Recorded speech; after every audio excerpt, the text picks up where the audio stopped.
Arte France, Rosebud Productions და Lemon Street წარმოგიდგენთ. დიადი მითები.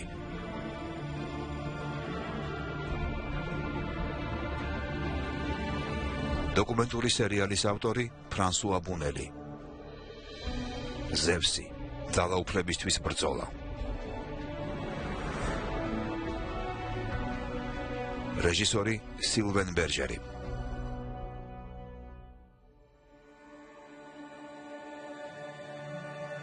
ის გახლავთ ღმერთებისა და კაცობრიობის მამა, ფიგურა, რომლის მორჩილებაც ყველა მოკვდავს და ღვთიურ არსებას ევალება. ის არის სტიქიათა მბრძანებელი.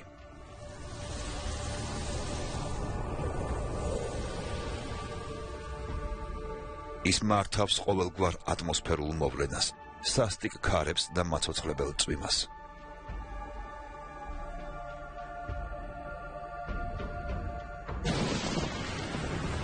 ის არის სამეფო ძალაუფლების და სოციალური იერარქიის გარანტი. მაგრამ უპირველეს ყოვლისა, ის ფლობს მასობრივი განადგურების ერთადერთ იარაღს, ელვას. და მას იყენებს ნებისმიერის წინააღმდეგ, ვინც მასთან დაპირისპირებას გაბედავს.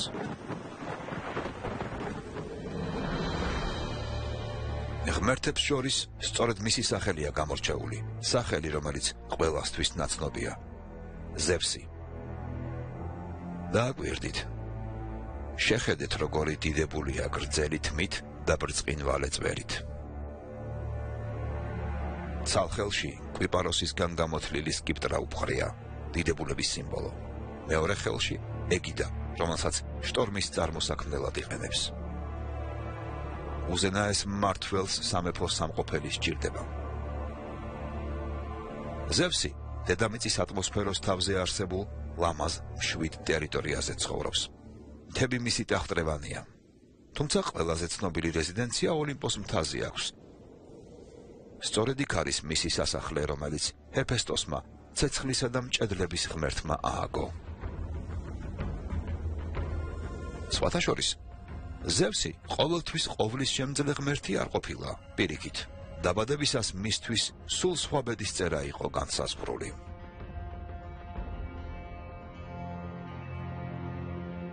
ყველაფერი დაიწყო სულ თავიდან, დროის არსებობამდე. თავდაპირველად იყო წვდიადი და წვდიადიდან იშვა ქაოსი, უსასრულო ბურუსით მოცული სიცარიელე. შემდეგ იშვა გეა, დედამიწა, პირველყოფილი ქალღმერთი დედა. მისი საშოდან წარმოიშვა მთები, თოვლით დაფარული მწვერვალები და გამოქვაბულები, ტყეები, ოკეანეები და მათი ტალღები, მინდვრები და მდინარეები. მოგვიანებით, როცა სამყარომ თავისი ფორმა მიიღო, გამოჩნდა ეროსი. უხილავი ძალა, რომელიც ცოცხალ არსებებში გამრავლების დაუძლებელ სურვილს აღძრავდა. გეა, დედამიწის ღმერთი, სრულიად მარტო იყო. ის არავის უყვარდა და არც მას უყვარდა ვინმე. ვინ შეიყვარებდა გარდა საკუთარი თავისა? ირგვლივ ქაოსის გარდა არაფერი იყო. ამიტომ მარტოობის დასაძლევად გეამ შვა ურანოსი, ზეცა, მისი საპირისპირო. ზეცა, რომელიც თანავარსკვლავედებით იყო მოჭედილი. ამის შემდეგ ზეცა გეას შემოეხვია და გულში ჩაიკრა. ასე ცხოვრობდნენ როგორც წყვილი, ცა და დედამიწა. სამყაროს ორი ფენა გვერდიგვერდ.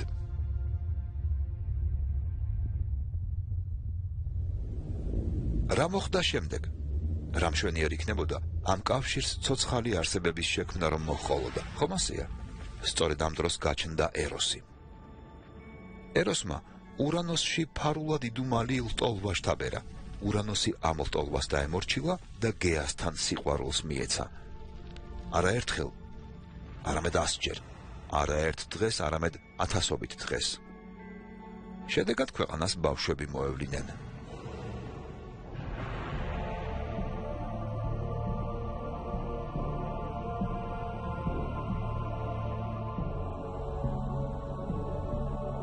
პირველ 12 ბავშვს ტიტანებს უწოდებენ. 6 მამრი, და 6 მდედრი ტიტანი. მათ შემდეგ იშვნენ ციკლოპები, რომელთაც ეს სახელი შუბლზე არსებული ერთადერთი თვალის გამო დაერქვათ. მათ შემდეგ გაჩნდნენ ჰეკატონხეირები, რომელთა სახელი 100 ხელიანს ნიშნავს. თითქოს 100 ხელი საკმარისი არ იყო, თითოეულს 50 ცეცხლის მფრქვეველი თავი ჰქონდა. და ბოლოს გეამ გოლიათები შვა, უზარმაზარი, ურჩხულთა მსგავსი არსებების საზარელი რასა.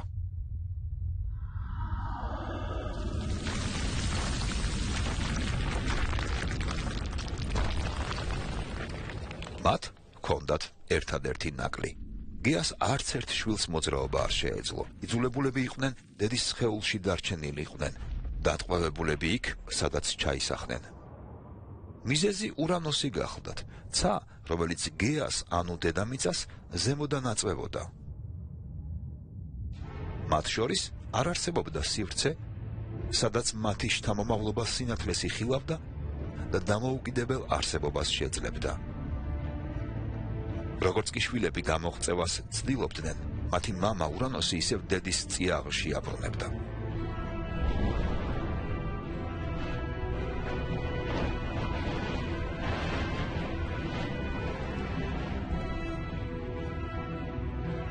განრისხებული ტიტანები ჯავრს დედაზე იყრიდნენ. ჩხუბობდნენ, ერთმანეთში იბრძოდნენ, ამით გეას აღრჩობდნენ და აწამებდნენ. გეა იტანჯებოდა. ის ძალა გამოცლილი, თუმცა გაბრაზებული გახლდათ. ასე გაგრძელება აღარ შეიძლებოდა. საკმარისი იყო. გეამ აჯანყება გადაწყვიტა და შვილებს მამის წინააღმდეგ ამხედრება უბრძანა. არავინ განძრეულა. არავინ? გარდა უმცროსი ტიტანისა, კრონოსისა. კრონოსი თანახმა იყო დედის დახმარებით, მამას დასხმოდა თავს. ურანოსისგან მალულად გეამ კაჟისგან ნამგალი დაამზადა და შვილს გადასცა. ახლა მხოლოდ საჭირო დროის შერჩევა იყო დარჩენილი. კრონოს დიდხანს ლოდინი არ დასჭირვებია. მუდამ მგზნებარე ურანოსი გეასთან სიყვარულის მისაღებად მივიდა. როგორც კი აქტი დაიწყო, კრონოსმა მამამისის გენიტალიებს მარცხენა ხელი ჩაავლო, ნამგლით მოკვეთა და ზღვაში გადააგდო.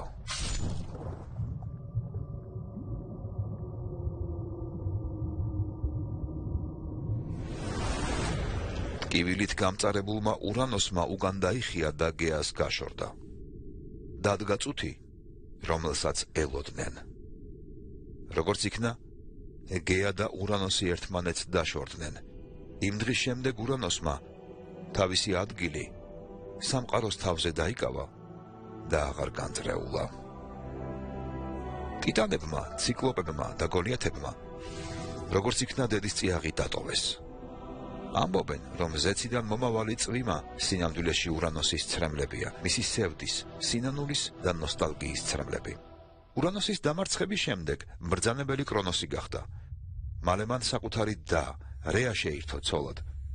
მოსალოდნელი იყო, რომ ამის შემდეგ მშვიდობა დამყარდებოდა, თუმცა როგორც ცნობილია, მმართველებს ძალაუფლების ხელში ჩაგდების შემდეგ მისი დათმობა უჭირთ.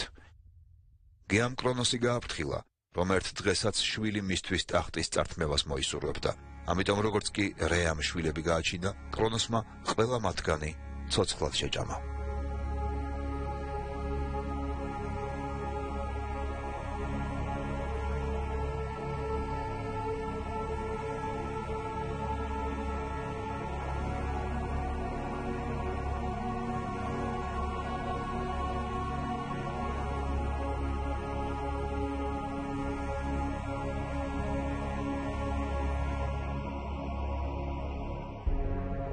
სასოწარკვეთილ ქალღმერთს ისხა დარჩენო და ქმრის სისასტიკისგან თავის დაღწევა ეცადა. როცა ხელახლა დაორსულდა, გაქცევა სცადა. ეს ბრძნული გადაწყვეტილება იყო. რადგან მუცლად მყოფი ბავშვი სხვებს არ გავდა. ის ზევსი იყო. დედა კი მას სასიკვდილოდ ვერ გაიმეტებდა. ამიტომ რეა გაიქცა.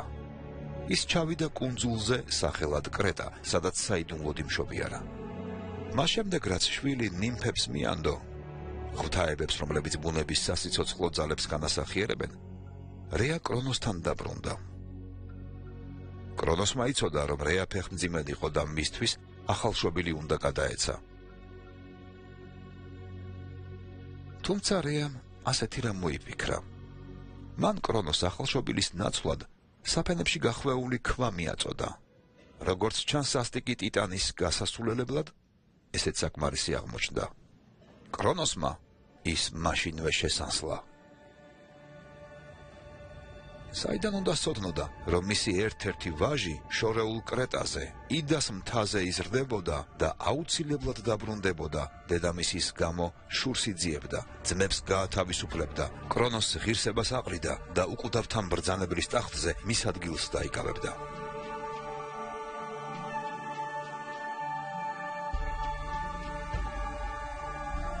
ზევსი კრეტას მთებში იზრდებოდა. დედამიწის ქალღმერთ გეასა და ნიმფების მფარველობით. იკვებებოდა ნექტრით და ამბროზიით, რომელიც მასთან ტრედებსა და არწივებს მოჰქონდათ. მიირთმევდა თაფლის ნაზ ფიჭებს, რომელთაც ფუტკრები მხოლოდ მისთვის ამზადებდნენ. და წოვდა თხა ნიმფა ამალთეას რძეს.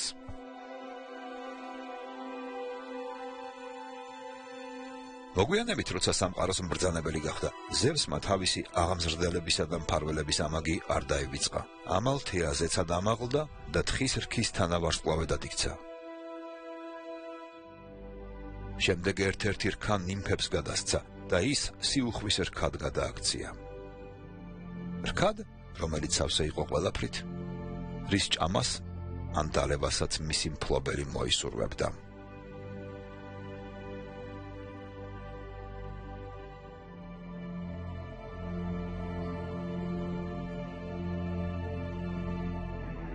თუმცა მანამდე პატარა ზევსს საფრთხე ემუქრებოდა. კრონოსმა გაიგო, რომ ცოლმა მას უმუხთლა და მაშინვე დაიწყო თავისი ვაჟის ძებნა, რომელმაც მის სისხლის მსმელ კლანჭებს თავი დააღწია. კრონოსმა იცოდა, რომ მის ტახტს საფრთხე ემუქრებოდა.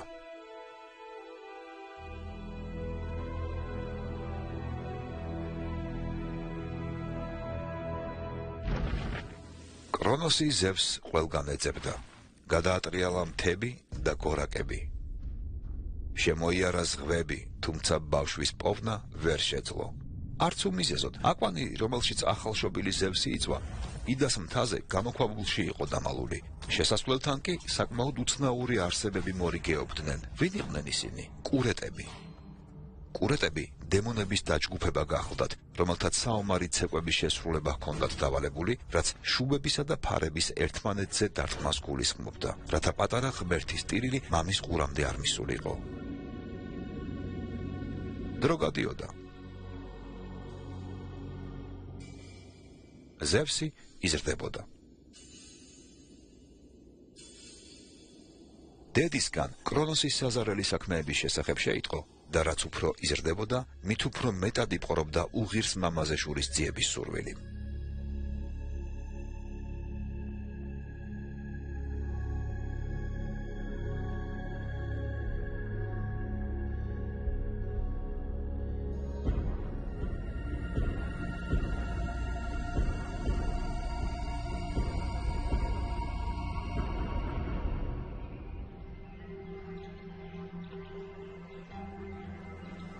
ზევსი უკვე ჭაბუკი იყო, როდესაც შეხვდა ოკეანიდას, სახელად მეტიდას, ზღვის ნიმფას. ის ტიტანების, ოკეანოსის და ტეთისის ქალიშვილი გახლდათ.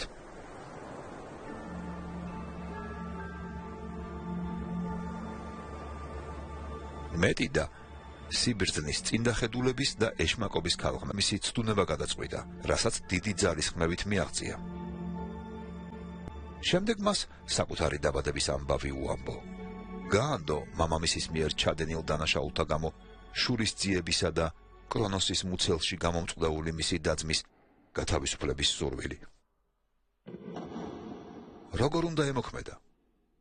მეტიდამ გამოსავალი მოიფიქრა. მიეცი კრონოსს ღებინების გამომწვევი შხამი, დალევს და მაშინვე გული აერევა. გემოს დასაფარად თაფლი გაურიე, ურჩია მეტიდამ. შესანიშნავი აზრია, მაგრამ სად ვიპოვი ასეთ შხამს, იკითხა ზევსმა. მეტიდას ჩაეღიმა. დედა შენს კითხე. მას ეწოდინება.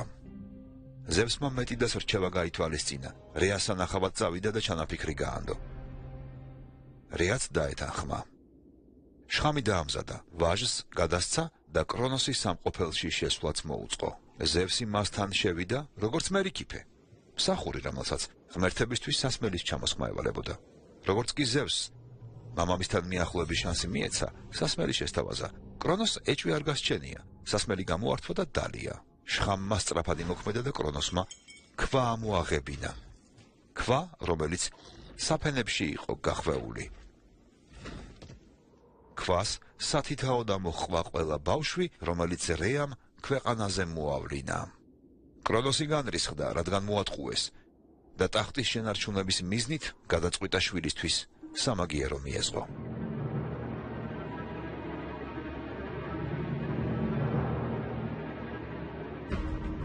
ამიტომ გარს შემოიკრიბა თავისი და-ძმა ტიტანები. რეას შვილებმა ცხადია ზევსის მხარე დაიჭირეს და მასთან ერთად ოლიმპოს მთაზე გამაგრდნენ.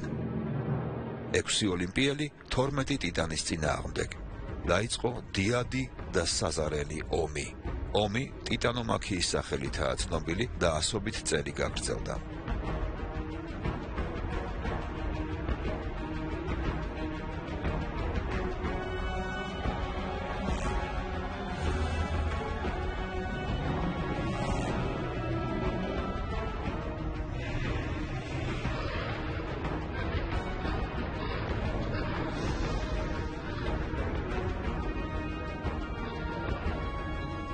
რადგან ბრძოლის ბედი გაურკვეველი ჩანდა. გეამ, ბებიამ, რომელიც ერთდროულად ბნელიცაა და კაშკაშაც, მუნჯიც და ენამახვილიც, ზევსს უთხრა, რომ ომში გასამარჯვებლად დახმარება უნდა ეთხოვა ტიტანების თაობის არსებებისთვის, ციკლოპებისთვის. ციკლოპები პირველყოფილი ღვთაებები იყვნენ. ამიტომ მათში, როგორც პირველყოფილ არსებებში, ჯერ კიდევ იყო შემორჩენილი თანდაყოლილი სისასტიკე და ძალადობისადმი მიდრეკილება. ასევე გეა ზევსს დაჰპირდა, რომ ციკლოპები ზევსს უზენაეს იარაღს, ჭექა-ქუხილსა და ელვას უბოძებდნენ. თუმცა იმ დროს ციკლოპები ტარტაროსის სამეფოში იყვნენ გამოწყდეულნი, ქვესკნელის ყველაზე შორეულ და უკაცრიელ ნაწილში, სადაც ისინი კრონოსმა დაატყვევა.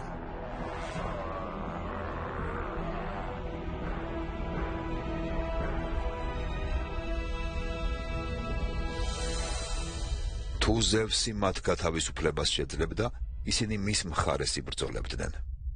ზევსი დათანხმდა და ციკლოპები გაათავისუფლა. ცალთვალა ურჩხულების დახმარებით მან ტიტანები იოლად დაამარცხა. ნუ თუ როგორც იქნა მშვიდობამ დაისადგურა. არა. მიუხედავად იმისა, რომ გეა შვილიშვილს ძალაუფლების მოპოვებაში დაეხმარა, ახლა გაბრაზებული იყო, რადგან ზევსმა მისი შვილები, ტიტანები, სამუდამოდ გააძევა. ამიტომ მან ზევსის წინააღმდეგ გოლიათები აამხედრა, რომლებიც უძლეველებად ითვლებოდნენ. ასე დაიწყო ახალი ომი, რომელსაც ამჯერად გიგანტომაქია ეწოდა და რომელიც პირველი მოკვდავების გაჩენის შემდგომაც დიდხანს გრძელდებოდა.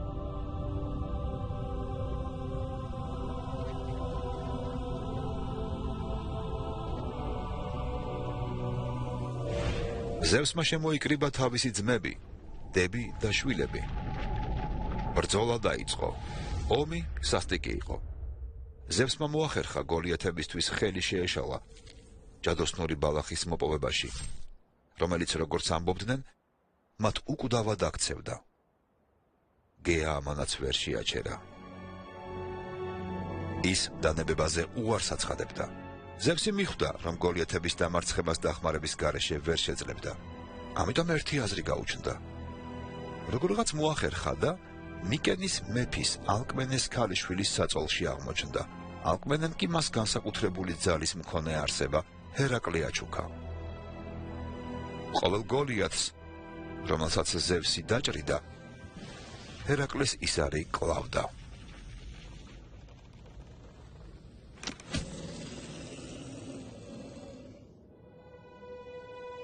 ზევსმა კიდევ ერთხელ დაამარცხა მტრები და საკუთარი გამარჯვების სიმბოლოდ გადაწყვიტა ის უზარმაზარი ქვა, რომელიც კრონოსმა ჯერ გადაყლაპა, შემდეგ კი ამოაღებინა, დელფოსში მოეთავსებინა. მას ეწოდა ომფალოსი, სამყაროს ჭიპი, ანუ სამყაროს ცენტრი. ქვა დღემდე ამ ადგილას ინახება.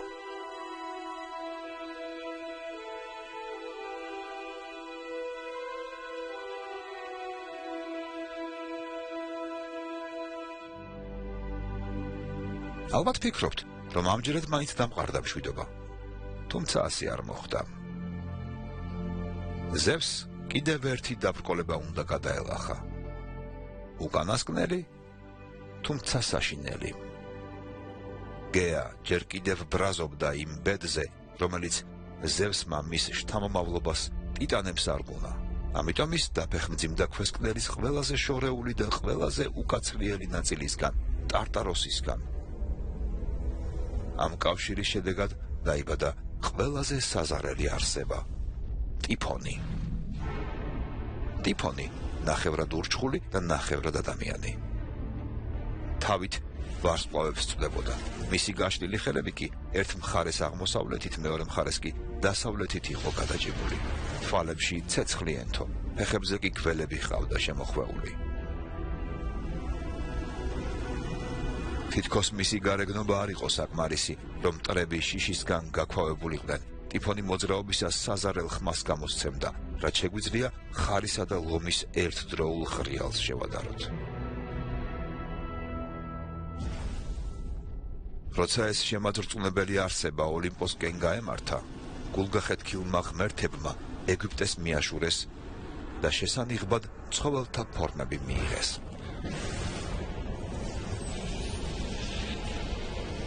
აპოლონი ძერა გახდა, ჰერმესი იბისი, არესი თევზი, დიონისე თხა, ჰეფესტოსი კი ხარი. ურჩხულთან შესარკინებლად მხოლოდ ზევსი დარჩა.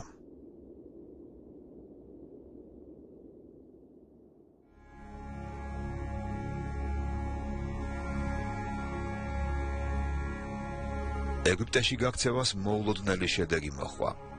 ბერძენი და ეგვიპტელი ღმერთები ერთმანეთში აღირივნენ. ტიფონი ოსირისის ძმასა და მტერთან სეთთან გაიგივდა. ზევსი ჰორუსთან. დიონისე ოსირისად იქცა. დემეტრა ისიდად და ასე შემდეგ. ეს იყო გასაოცარი შერწყმა ორი კულტურისა, რომელთაც ჩვეულებრივ პირობებში შეხვედრა არ ეწერათ. თუმცა დავუბრუნდეთ ჩვენს ზევსს და მის ბრძოლას ტიფონის წინააღმდეგ. ბრძოლა ხანმოკლე, თუმცა გადამწყვეტი აღმოჩნდა. სანამ ტიფონი ზევსს სიცილიის ირგვლივ ზღვაში უკან მისდევდა, ზევსმა ეტნა მოგლიჯა და მტერს თავზე დაამხო. ეტნას ქვეშ ტიფონის საბოლოო დამარხვის შემდეგ ზევსმა როგორც იქნა შეძლო, საკუთარი თავი უდავო მმართველად გამოეცხადებინა. ის უკვე ღმერთების უკონკურენტო ბრძანებელი იყო.